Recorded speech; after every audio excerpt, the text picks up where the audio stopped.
Good morning. Friday morning breakfast idli, மஞ்சள் மிளகா போட்டு தேங்காய் சட்னி, சாம்பார் சாம்பார் சாம்பார். எங்க வீட்டுல சேஃப்டி இதுக்கு வந்து புதுசா கேஸ் ஹாப மாத்தினோடனே நாங்க ஊருக்கு போயிட்டோம். எப்பயுமே எங்களுக்கு இயர்லி ஒரு முறை வந்து டிசேபிள் வீட்ல எல்லாம் வந்து ஃபுல்லா செக் பண்ணுவாங்க. எலக்ட்ரிக், கேஸ், எக்யூப்மெண்ட்ஸ் எல்லாம் செக் பண்ணுவாங்க. அது புதுசா போட்டதால பைப் லைன் வந்து ஏதோ மிஸ்டேக் ஆயிடுச்சு. அதனால எங்க வீட்டுல கேஸ் யூஸ் பண்ணக்கூடாதுன்னு சொல்லிட்டு சீல் பண்ணிட்டு போயிட்டாங்க. இன்னைக்குதான் பில்டர் வராரு தம்பி.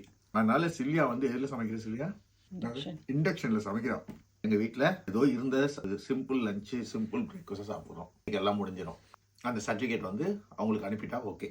என்னோட டிசேபிள் அசோசியேஷனுக்கு டிசேபிளா இருக்கவங்களுக்கு என்ன பண்ண நம்மளை பத்தி எவ்வளவு கேர் பண்றாங்க பாருங்க. விஷயம் சொல்றேன், நான் ஊர்ல பாக்குறேன் குழந்தைங்க எல்லாரையும் கேர் பண்றேன்னு போல அவங்களோட இண்டிவிஜுவாலிட்டியை கெடுக்குறீங்க. ஒரு மனுஷன் பிறக்கிறது எதுக்குன்னா தான் வாழ்றதுக்கு.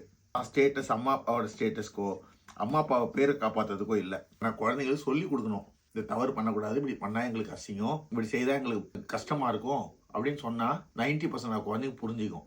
10% உலகத்துல எல்லா இடத்துலயும் பசங்க தடம் மாறி போற குழந்தைங்க இருக்கும். அது விதி.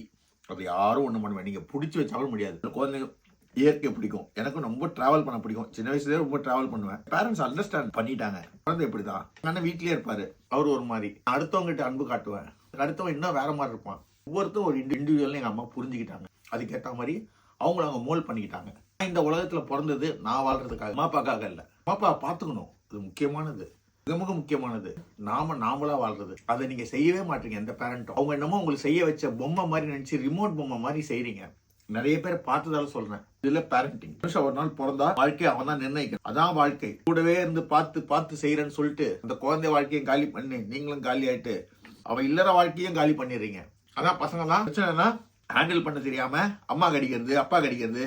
நீ வந்துருமா, அவன் அப்படிதான் இருப்பான், அம்மா வந்துருப்பா, அவன் அப்படிதான் இருப்பான்னு சொல்றது. அது இல்ல வாழ்க்கை. வாழ்க்கைன்றது போராட்டங்கள், அப்ஸ் அண்ட் டவுன் எல்லாத்தையும் சந்திக்கணும். சந்திச்சாதான் வாழ்க்கையில நாமளா ஒரு முடிவு எடுக்க முடியும். இல்லைன்னா மூளை வேலை செய்யாது, ரிமோட் கண்ட்ரோல்ல இருப்போம் நம்ம. அது இந்த உலகத்துல நிறைய பேரண்ட்டுக்கு புரியல. முட்டாள்களாகவும் அறிவீனிகளாகவும் இருக்கிறார்கள். தன்னோட சந்தோஷத்துக்காக குழந்தைங்களோட வாழ்க்கையை காலி பண்றாங்க. அது இல்ல வாழ்க்கை. அவங்க ஒரு இண்டிவிஜுவல். உங்க சந்தோஷத்துக்காக பிறந்த ஒரு குழந்தை. அது இந்த உலகத்துல பிறந்திருக்கிறது தான் வாழ்றதுக்கு, உன்னை வாழ வைக்கிறதுக்கு இல்ல. நீ எப்படி வாழ்ற, புருஷன் கூட ஜாலியா இருக்கிறீங்க, அப்ப நீங்க ஒரு இண்டிவிஜுவல் இல்ல. அது மாதிரி அவங்களும் ஒரு இண்டிவிஜுவல். மதிங்க. அவங்களுக்கு அறிவு இருக்கு, அவங்களுக்கு வாழ தெரியும், பறக்க தெரியும், எல்லாம் செய்ய தெரியும். எது சுடுன்னு தெரியும், எது சுடாதுன்னு தெரியும். இந்த அறிவை வளர்த்துக்குங்க.